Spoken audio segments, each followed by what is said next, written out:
Hello friends, welcome to your channel जिसका नाम है न्यू अपडेट।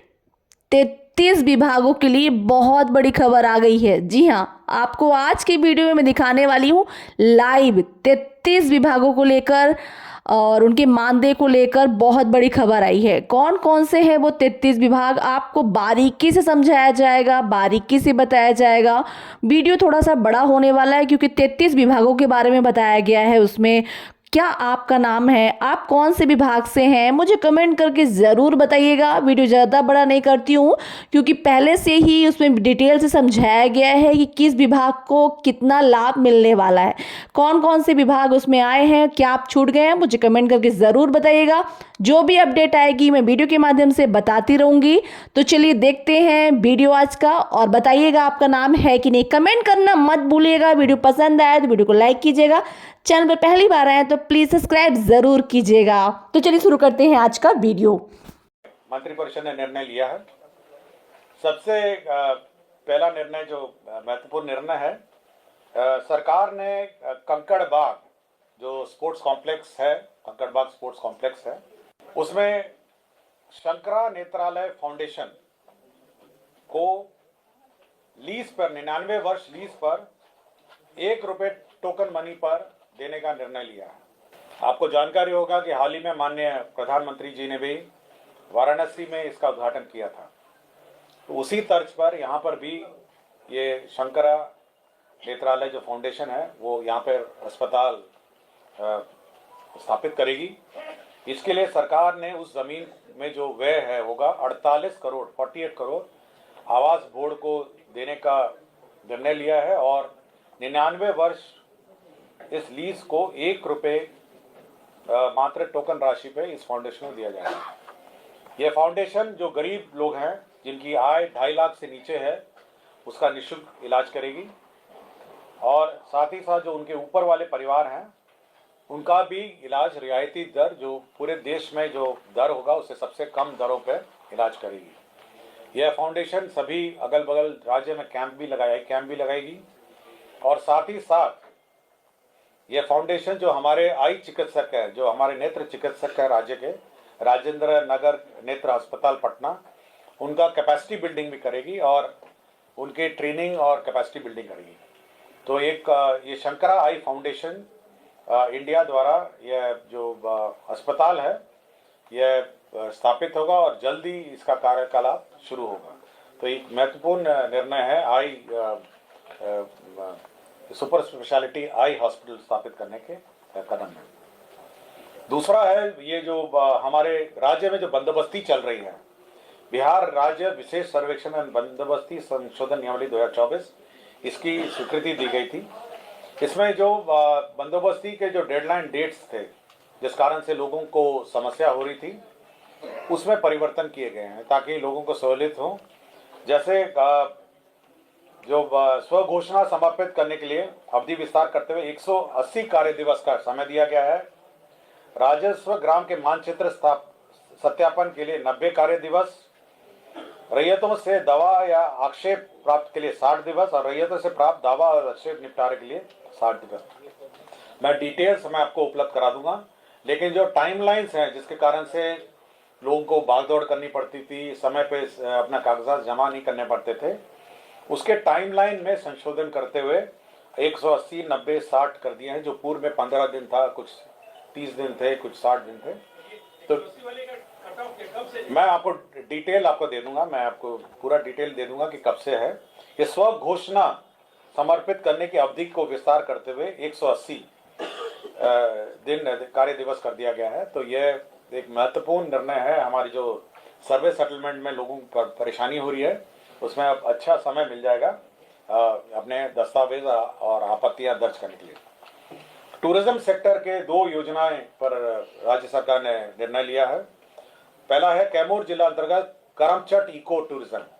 कैमूर जिला में एंड एडवेंचर हब है, इसको विकास करने के लिए 49 करोड़ 73 लाख रुपए यह व्यय होगा। 49 करोड़ 73 लाख ये कैमूर के जो वन्य प्राणी अभयारण्य है, जो हमारे ये जो फॉरेस्ट है, वहाँ एक पर्यटक स्थल है और काफ़ी पर्यटक वहाँ आते हैं और इसको state of the art tourism facility देने के लिए eco tourism and adventure hub के रूप में विकास करने के लिए कैमूर जिला अंतर्गत करमचट इको टूरिज्म, इसमें 49 करोड़ 73 लाख की योजना स्वीकृत की गई। और जो दूसरी टूरिज्म सेक्टर में जो योजना स्वीकृत हुई है वो सहरसा जिला अंतर्गत जो मत्स्यगंजा झील है, आपको देखा होगा मत्स्यगंजा झील बिल्कुल सहरसा जिले के बिल्कुल जिला मुख्यालय के बीच में है। उसके पास पर्यटकीय सुविधा के लिए 98 करोड़ 65 लाख रुपए जो झील के का सौंदर्यीकरण है, झील के अगल बगल टूरिज्म फैसिलिटी विकसित करने के लिए 98 करोड़ 65 लाख में जो पर्यटक सुविधा है वह शिक्षा विभाग में जो हमारे महादलित एवं अल्पसंख्यक वर्गों को जो अक्षर आंचल योजना कार्यक्रम है, जिसमें विभिन्न टोलों में महादलित टोलों में और अल्पसंख्यक टोलों में जो शिक्षा सेवकों का मानदेय है वो नियमित रूप से भुगतान नहीं हो पा रहा था, क्योंकि उसको हम लोगों ने नॉन प्लान जो प्रतिबद्धित व्यय में रखा हुआ था और उसको रेगुलर करने के लिए उसको योजना मद में उसको ट्रांसफ़र कर दिया गया है। और इसके लिए 8 अरब 90 करोड़ 14 लाख का इस वर्ष उसका प्रोविज़न भी किया गया है, ताकि समय पर इनका वेतन भुगतान किया जा सके। इनका नॉन प्लान मद में रहने के कारण इनका वेतन मद में समस्याएं हो रही थी, तो अब समय पर ये महाविद्यालित एवं अल्पसंख्यक वर्ग के जो कर्मी हैं अक्षर अंचल योजना के अंतर्गत उनको अब वेतन देय होगा। कितने है सर नंबर टोटल कर्मी? मैं आपको डिटेल दे दूँगा। राज्य के सभी राजकीय आयुर्वेदिक होम्योपैथिक यूनानी चिकित्सा महाविद्यालय अस्पतालों में अंतर्वासी रोगियों इंडोर पेशेंट्स के लिए जो उपचार होता है उसमें जो जीविका दीदी की रसोई जीविका द्वारा दीदी की रसोई संचालित होगी और दीदी की रसोई के माध्यम से इन सभी में जो शुद्ध एवं पोषक भोजन की व्यवस्था होगी। ऑल राजकीय आयुर्वेदिक होम्योपैथिक यूनानी महाविद्यालय और अस्पताल में जहां पर भी इंडोर पेशेंट की फैसिलिटी है। सामान्य प्रशासन ने का एक प्रस्ताव था जिसमें आपको याद होगा कि बिहार लोक परीक्षा अनुचित साधन नियमावली 2024 ये एक्ट एक बना था, जो बिहार लोक परीक्षा अनुचित साधन निवारण अधिनियम 2024 अंतर्गत जो एग्जाम में चीटिंग या अवैध जो कार्य करते हैं उन पर कड़ाई करने के लिए जो प्रावधान किए गए थे, उसी के जो रूल्स हैं वो स्वीकृति दी गई है। उसमें कौन अथॉरिटीज़ होंगे, क्या प्रोसीजर होगा, तो ये सब पूरा डिफाइन किया गया है उस एक्ट के अंतर्गत। फाइनेंस डिपार्टमेंट के 2 महत्वपूर्ण एजेंडे पे आज निर्णय हुआ। पहला है जो बिहार फाइनेंस अमेंडमेंट रूल है, इसमें जो प्रोक्योरमेंट प्रोसीजर है उस प्रोक्योरमेंट प्रोसीजर को आसान किया गया है और विशेषकर इसमें जो भारत सरकार का जो GFR है, जनरल फाइनेंस रूल्स 2017 भारत सरकार का, उसमें जो प्रावधान थे वो हमारे BFR में नहीं थे। जैसे QCBS है, क्वालिटी बेस्ड जो बिडिंग है वो नहीं था, तो उसमें जो इश्यूज थे और साथ ही साथ जो प्रोक्योरमेंट में कंसल्टेंसी प्रोक्योरमेंट में सब समस्याएं आ रही थी, उसको ईज करने के लिए जो बिहार फाइनेंस अमेंडमेंट रूल 2024 है उसमें संशोधन किया गया है और विशेषकर जो QCBS है अब इसको इंट्रोड्यूस किया गया है और प्रोक्योरमेंट नॉर्म्स हैं, इसमें जेम को क्लियरली डिफाइन किया गया है, सिंगल सोर्स प्रोक्योरमेंट डिफाइन किए गए हैं, सिंगल बिड प्रोक्योरमेंट डिफाइन किए गए हैं और बहुत सारे अमेंडमेंट इसमें किए गए हैं। दूसरा, स्कीमों में जो स्वीकृति की प्रक्रिया है, जो शक्तियों का प्रतियोजन है, उसके संबंध में भी विस्तृत दिशा निर्देश एवं संकल्प पर आज स्वीकृति हुई है। इसमें सैंक्शनिंग लिमिट पे नहीं है, किंतु जो प्रोसीजरल इश्यूज हैं उस पर स्वीकृति दी गई है। मैं आपको डिटेल उपलब्ध करा दूंगा। मंत्री आवासन परिसर गर्दनी बाग पटना के निर्माण हेतु जो मंत्री आवासन परिसर है उसमें 78 करोड़ 28 लाख 59,300 78 करोड़ 28,59,000 का व्यय होगा। मंत्री आवासन परिसर गर्दनी बाग निर्माण। पावर सेक्टर में विभिन्न 3 प्रस्ताव आए थे। उसमें पहला है north Bihar power distribution company limited के क्षेत्राधीन जिलों के अंतर्गत 42 अदद 33/11 kVA 2/10 MVA क्षमता के नए विद्युत शक्ति उपकेंद्र है। तो सब स्टेशन बनेंगे, जिसमें 454 करोड़ 53 लाख रुपए व्यय होंगे। ये सब स्टेशन का व्यय होगा। दूसरा है 74 अदर 33 KVA फीडर जो ACSR वुल्फ कंडक्टर से R&M करने के लिए, बेसिकली कंडक्टर रिप्लेसमेंट है। 135 करोड़ 67 लाख रुपए इसमें व्यय होंगे। तो कंडक्टर रिप्लेसमेंट 74 कंडक्टर रिप्लेसमेंट है। और तीसरा है आपका नॉर्थ बिहार में क्षेत्राधीन विभिन्न अंचलों के अंतर्गत 295 किलोमीटर के 29 अदद 33 KVA नए लाइन निर्माण, जिसमें 82 करोड़ 55 लाख रुपए व्यय होंगे। तो 3 प्रपोजल्स हैं एनर्जी सेक्टर के, जिस पर राज्य सरकार ने स्वीकृति दी है। पथ निर्माण विभाग के भी प्रस्ताव आए हैं। पथ निर्माण विभाग के 2 प्रस्ताव थे। इसमें पथ प्रमंडल हिलसा अंतर्गत हिलसा नूरसराय किलोमीटर 0.0 से किलोमीटर 18.98 तक कुल 18.98 किलोमीटर का चौड़ीकरण एवं मजबूतीकरण कार्य है। इसमें 139 करोड़ 99 लाख 7 हजार रुपये व्यय होंगे। और ये SH4 है, और ये SH4 से प्रारंभ होकर करियावा, थरथरी, आस्था, करजामा, गौरपुर, सालेमपुर आदि जगहों होते हुए नूरसराय, चंडी, सोरसराय पथ 10वें किलोमीटर तक जाती है। तो एक ये पथ का स्वीकृति हुआ है।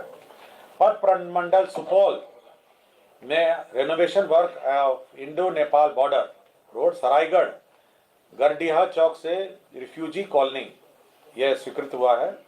इसमें जो विचाराधीन 2 लेन पथ का निर्माण इंडो नेपाल बॉर्डर पथ परियोजना के तहत किया गया था। पथ का DLP समाप्त होने के बाद, जो लाइफ उसका समाप्त होने के पश्चात, इसका अनुरक्षण पथ प्रमंडल सुपौल द्वारा किया जा रहा है। वर्तमान में NH 106 का कार्य प्रगति में है, जिसके कारण से सिलीगुड़ी तथा पटना की तरफ से नेपाल बीरपुर जाने वाले भारी वाहनों का आगमन इसी पथ से होता है। तो इसी के रख रखाव और इसके का रेनोवेशन का कार्य किया जाएगा। शिक्षा विभाग के प्रस्ताव था। आपको जानकारी होगा कि सिन्हा लाइब्रेरी रोड में एक छोटी सी लाइब्रेरी है, सिन्हा लाइब्रेरी, जहाँ बच्चे पढ़ते हैं लाइब्रेरी में बैठ के, कॉलेज के और विभिन्न कॉम्पिटेटिव एग्जाम में। ये शिक्षा विभाग के अधीन है। अब इसमें इसी कैंपस में एक G+7 का एक विशाल, एक बहुत बड़ा लाइब्रेरी होगा। इसमें लाइब्रेरी होगी, कंप्यूटर लाइब्रेरी होगी, लड़कियों के लिए अलग फ्लोर है, लड़कों के लिए अलग फ्लोर है। साथ ही साथ लाइब्रेरी का विस्तार है, कैंटीन है, और इसमें कम से कम 2-3 हज़ार बच्चे किसी भी समय यहाँ पे लाइब्रेरी का उपयोग कर सकते हैं। और ये देर रात तक खुलती है और ऑलमोस्ट साल के सभी दिन ही खुलती है। तो एक अच्छा सा एक लाइब्रेरी, हमारे सेंट्रल लाइब्रेरी बच्चों के लिए, स्टूडेंट्स के लिए होगा G+7 का। और इसमें 67 करोड़ 60 लाख 47 हजार रुपये इस पर व्यय होंगे। जल संसाधन विभाग में भी योजनाएं स्वीकृत हुई थी। इसमें 2 योजना स्वीकृत हुई है। इसमें पुरानी गोवारी वियर के स्थान पर नए गेटेड RCC वियर का निर्माण कार्य, प्राकृतिक राशि है 96 करोड़ 80 लाख 26 हजार प्रशासनिक स्वीकृति है। ये लल बकया नदी पर पूर्व से निर्मित वियर ढाका नहर परियोजना के नाम से जाना जाता है। इसी में ये योजना का कार्यान्वयन होगा। दूसरा योजना है दोन शाखा नहर के 0.0 किलोमीटर से 93.75 किलोमीटर तक पुनर्स्थापन कार्य, प्राकृतिक राशि 76 करोड़ 40 लाख 95 हजार रुपये। यह दो नहर तिरहुत मुख्य नहर के 2.04 किलोमीटर बायां से निस्सृत है तथा इसकी कुल लंबाई 93.75 किलोमीटर है एवं अंतिम छोर से नेपालपुरी नहर तक घोड़ा साहन शाखा नहर निकलती है। तो इसी पर यह निर्मित होगा। मंडल कारा अरवल भवन का पुनरीक्षित प्राक्कलन आया था जिसमें 38 करोड़ 31 लाख 21 हजार रुपये व्यय होंगे। स्वच्छ भारत मिशन और लोहिया स्वच्छ बिहार अभियान है। इसमें आपको जानकारी होगा विभिन्न गांव में जो सफाई का काम करते हैं, सॉलिड वेस्ट मैनेजमेंट है, नालियों की सफाई है और सफाई से गांव को साफ सुथरा रखने की योजना है। इसमें 5635 ग्राम पंचायतों में यह ठोस एवं तरल अपशिष्ट प्रबंधन की व्यवस्था 1 जनवरी 2025 से 31 दिसंबर 2025 तक किए जाने में 354 करोड़ 354 करोड़ का व्यय होगा और ये पूर्व में ही होता रहा है, लेकिन राशि के अभाव में ये बीच बीच में ये डिस्टर्ब हुआ है। तो 1 साल की योजना स्वीकृत की जा रही है और इसके अंतर्गत जो अव्यय होंगे उसमें रिक्शा है, उसमें लोगों का मानदेय है और विभिन्न कंपोनेंट है, जिसके अंतर्गत यह सॉलिड वेस्ट मैनेजमेंट नाली की सफाई होगी। प्रधानमंत्री आवास योजना ग्रामीण अंतर्गत संविदा में जो हमारे कर्मी नियोजित हैं उनका वेतन का समस्या होता था और ये पहले भारत सरकार का जो केंद्र अंश है उससे होता था, तो कम पड़ गया। तो हमारे कर्मी नियोजित हैं उनका वेतन का समस्या होता था और ये पहले भारत सरकार का जो केंद्र अंश है उससे होता था, तो कम पड़ गया है।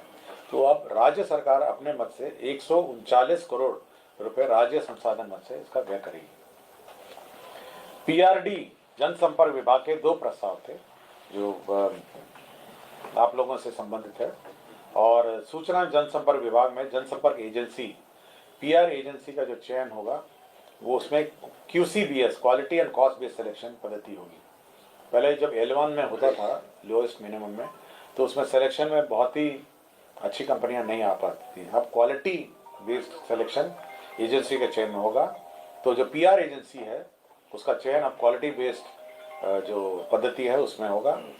साथ ही साथ जो सूचना जनसंपर्क विभाग में जो सोशल मीडिया एजेंसी है, जितनी सोशल मीडिया आज भी इस प्रेस कॉन्फ्रेंस में उपस्थित है, तो पहले L1 में अगर चयन होता है तो बहुत कठिनाई होती है और क्वालिटी में भी कॉम्प्रोमाइज हो जाता है। तब सोशल मीडिया एजेंसी का भी quality and cost based selection पद्धति के आधार पर चयन होगा। स्वास्थ्य विभाग में 2 काडर का परिवर्तन किया गया है। स्वास्थ्य विभाग बिहार पटना के अंतर्गत बिहार परिचारिका संवर्ग नियमावली 2019 को निरस्त करते हुए बिहार परिचारी संवर्ग नियमावली 2024 का गठन किया गया है। इसी तरह दूसरा एक संवर्ग है स्वास्थ्य विभाग का उपचर्या शिक्षण संवर्ग नियमावली 2019 को परिवर्तित करके बिहार उपचर्या शिक्षण संवर्ग नियमावली 2024 का गठन किया गया। अब पद सृजन के मैं प्रस्ताव लेता हूँ। पद सृजन में जल संसाधन विभाग के कार्य के निष्पादन के लिए तकनीकी परामर्श प्रदान करने के लिए अभियंता प्रमुख मुख्य अभियंता के समकक्ष एक तकनीकी परामर्शी के गैर संवर्गीय पद का आदेश निर्गत की तिथि से 2 वर्ष के लिए अस्थायी रूप से सृजन है। जयप्रकाश नारायण जो विश्वविद्यालय है छपरा में कुल 8 स्नातकोत्तर में 24 शिक्षण एवं 8 शिक्षणोत्तर कर्मियों के पद यानी 32 पद तथा भोला प्रसाद सिंह महाविद्यालय भोरे में गोपालगंज में 14 शिक्षक एवं 10 शिक्षकोत्तर कर्मी के पद यानी 24 पद, BMA कॉलेज बेड़ी में 12 शिक्षकों के पद एवं मुरक्का कॉलेज भागलपुर में 4 शिक्षकों के पद अर्थात शिक्षक कुल 54 पद तथा शिक्षकोत्तर कर्मियों के 18 यानी कुल 72 पदों के सृजन की स्वीकृति प्रदान की गई है। डॉक्टर APJ अब्दुल कलाम में भी 2 पदों का सृजन हुआ है। इसमें के अधीन अभियंत्रण तकनीकी सलाहकार का 1 पद और विज्ञान सलाहकार का 1 पद। ये जो अब्दुल कलाम APJ कलाम का साइंस सिटी उसमें 2 पद सृजन हुए हैं। और PhD लोक स्वास्थ्य अभियंत्रण विभाग में जो पद थे 821 स्वीकृत पद है, उसमें 493 पदों को प्रत्यापित करते हुए उनके स्थान पर कार्य निरीक्षक यांत्रिक के कुल 493 पदों का सृजन करते हुए उक्त पद का कार्य दायित्व निर्धारण करने है। पंप ऑपरेटर के शेष 328 पदों का विभागीय स्वीकृति आदेश में अंचल स्तरीय पंप ऑपरेटर इलेक्ट्रिशियन नियमावली 2014 में वर्णित पद सोपान के अनुरूप पुनर्गठन। तो basically reconstruction of the cadre किया गया है। और लास्ट में ये है CDAC से एक नॉमिनेशन अग्रीमेंट हुआ है जो सिग्नेचर होता है हमारे रेवेन्यू दस्तावेजों में, उसके लिए CDAC से अग्रीमेंट हुआ है ताकि वो साइन हमारे रेवेन्यू रिकॉर्ड्स हो सके। और बिहार कृषि सेवा के कोटि के 8 मापतोल के समूह क के पद सृजित हुए हैं। इससे बिहार कृषि सेवा के जो मापतोल के पद हैं अब सभी जिलों में होंगे। पहले कुछ ही सिलेक्टेड जिलों में थे, अब सब जिलों में मापतोल होंगे। तो यही आपके 33 एजेंडा थे। धन्यवाद।